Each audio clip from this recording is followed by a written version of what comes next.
Outside Bethlehem's hospital earlier this month, Ismail Hawaja sat sick with grief.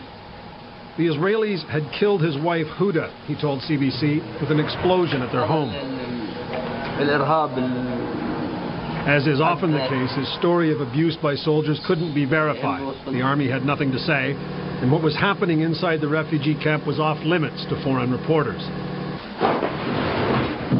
But not to the Israeli media. An Israeli camera went right along with the soldiers, right into the briefings, and right into the Hawaja home. The army blew off the door and inside found Huda Hawaja mortally wounded on the floor. Ismail Hawaja clearly thought at that point his wife would live. He begged the army to let an ambulance through. There were delays. The camera captured the terror of the woman's young daughter and her brother's attempt to stop her from showing the soldiers her fear. After the mother was finally taken out, one of the soldiers spoke to the news crew. "I don't know what we're doing here," he said. "Purification, maybe. It's dirty here. I don't know why a good Hebrew boy should be here so far from his home." Another soldier said he approved of the operation and that it really wasn't so bad. The soldiers then tore the house apart, evidently looking for weapons.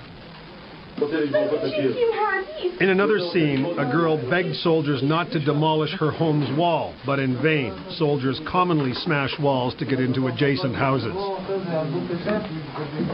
This tape was actually not supposed to be aired.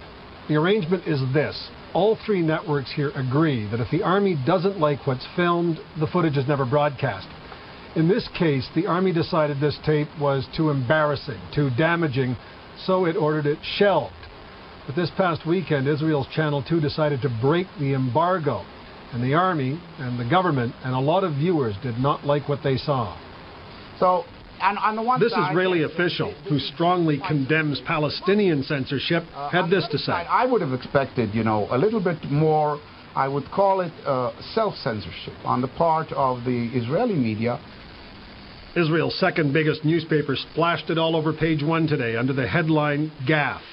The army, after trying to suppress distribution of the pictures, expressed contrition for its soldiers' actions. Our action is so difficult to be done that it's, I would say, to the extremities of acceptance. And regarding the delay in evacuating Huda Hawaja, the army said this. It's a mistake. Neil MacDonald, CBC News.